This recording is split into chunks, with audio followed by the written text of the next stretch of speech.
নমস্কাৰ। বহু ৰাজনৈতিক অভিনয় দেখিলো, বহুত ৰাজনৈতিক নাটক দেখিলো। ভূপেন বৰা ডাঙৰীয়াৰ শেহতীয়া যি অভিনয় দেখিলো, ই অত্যন্ত দুৰ্ভাগ্যজনক আমাৰ কাৰণে নহয়। এই লাখ লাখ কৰ্মীয়ে এনেকুৱা অভিনয় কৰা মানুহবিলাকক যেতিয়া সমৰ্থন কৰি আগত গৈ থাকে, তাৰ পিছত যেতিয়া এনেকে চৌঠিঙীয়া কৰিবৰ কাৰণে বহু নাটক আৰু অভিনয় কৰি পেলাই থাকে, তেতিয়া কিমান মানুহক এওঁলোকে বিপদত পেলাই নিজৰ স্বাৰ্থত ৰাজনীতি কৰি থাকে, এইটো কথা অলপ চিন্তা কৰাৰ সময় সমাগত। আজি মই দেখিলো ভূপেন বৰা ডাঙৰীয়া ঘৰত ৰাতিপুৱাৰ পৰা যেন ঘৰত দৰাহে আহিব, একেবাৰে আপোনাৰ ফুলৰ টাব চাপ সজাই এনেকুৱা এটা পৰিৱেশ কৰিলে। আৰু এইমাত্ৰ মই যেতিয়া অলপ আগত গধূলা 8টামান বজাত যেতিয়া মই বেলতলাৰ পৰা আহি থাকিলো, মুখ্যমন্ত্ৰীৰ অভিনয়টো দেখিলো। একদম গাড়ীৰ ওপৰত দেখি একদম ভেটাপাৰাত মানুহক ঘোঁৰা মৰা টাটা বাই বাই দি যেন একেবাৰে ৰাস অভিষেক যেন জয় কৰি গৈছে। কাৰণটো আপোনালোকে বুজি পাওক। এই গোটেই দীৰ্ঘ পৰিকল্পনাত কংগ্ৰেছক নিঃশেষ কৰিবৰ কাৰণে ইনভেষ্টমেন্টৰ যিটো আজি ৰিটাৰ্ণটো তেওঁ লৈ ঘৰলৈ অত্যুৎসাহেৰে গুচি গৈছে। ভূপেন বৰা ডাঙৰীয়া, আপোনাক সন্মান সহকাৰে কালি আমি সকলো গৈছিলো। মই এইটো দলৰ কাকো সোধা নাই, মই নিজাববীয়াকে কৈছো।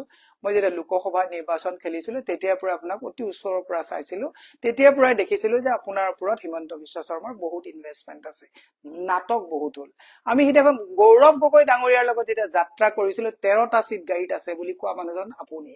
আৰু তাৰ ভিতৰত যে তাণ্ডৱ নৃত্য কৰি আপুনি যে কাজিয়া কৰিছিলে, আখৰে আখৰে কোৱা মানুহজনো আপুনি। গতিকে মই আজি বিনা দ্বিধাই এটা কথা কৈছো যে মোৰ কোনো আক্ষেপ নাই।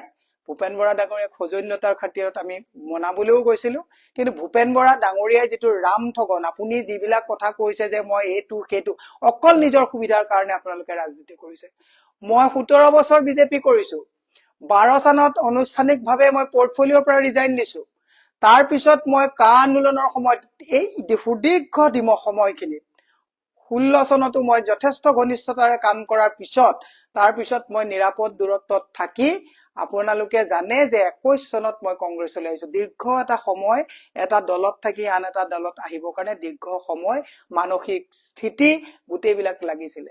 যোৱা পৰহিলৈকে যাত্ৰাত থাকি একে ৰাতিতে আপুনি নাটকখন কৰি আজি আপুনি দৰা আদৰা দি ডাঙৰীয়া অহা দি আপোনাৰ ঘৰত ধূপ ধূনা দি পেলাই আপোনাৰ পত্নীৰ আজি মুখত এনেকুৱা দেখিলো যে ইমান লাখ বিলাকত ভিতৰে ভিতৰে চুপে চুপে থাকাতকে আজি অন্তত খুল্লা আমি ধুনীয়াকে এটা ধুনীয়া লাইফ আমি চলাব পাৰিম।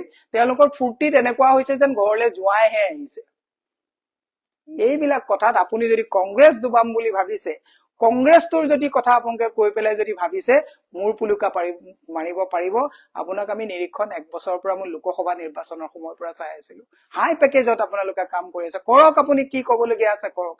আপোনাক সিদিনাখন দুজন নিলজ্জ মানুহ অসমৰ মানুহে চাওক, সিদিনাখন গাড়ীত আমি যেতিয়া কথোপকথনত তেখেতে কৈছিলে যে মোক আপোনালোকে পাছফালৰ পৰা সদায় বাহ দি থাকে, আৰু মুখ্যমন্ত্ৰীয়ে কি কৈছিলে, ইছৰাম কব নোৱাৰি, ইমান নিলজ্জ এনেকুৱা কথা। CID এনকুৱাৰী দিলে, CID SP মোৰ ঘৰত আহিছে ইন্টাৰগেশ্যনৰ কাৰণে, আপোনাৰ ঘৰত গৈছে, দেৱব্ৰত শইকীয়া তাত গৈছে, আৰু সেইজন নিলজ্জ মুখ্যমন্ত্ৰীৰ ওচৰত আপুনি শৰণাপন্ন হৈ আপুনি আজি তাৰিখত আপোনাক চৰিত্ৰহীন সজাই অসমৰ মহিলাক অশালীন, মই নাই কৰা আপোনাক অশালীন ব্যৱহাৰ কৰিছে বুলি মই কোৱা নাই, আপুনি এজন চৰিত্ৰহীন মানুহ বুলি মই নাই কোৱা, মুখ্যমন্ত্ৰীয়ে কৈছে। আৰু আজি সেই চৰিত্ৰহীন মানুহজনে, যিজনে আপোনাক চৰিত্ৰহীন বুলি কৈছে, দুপে দীপে আপোনাৰ পৰিয়ালে স্বাগতম জনাইছে, কয় পইচা আমাৰ কম।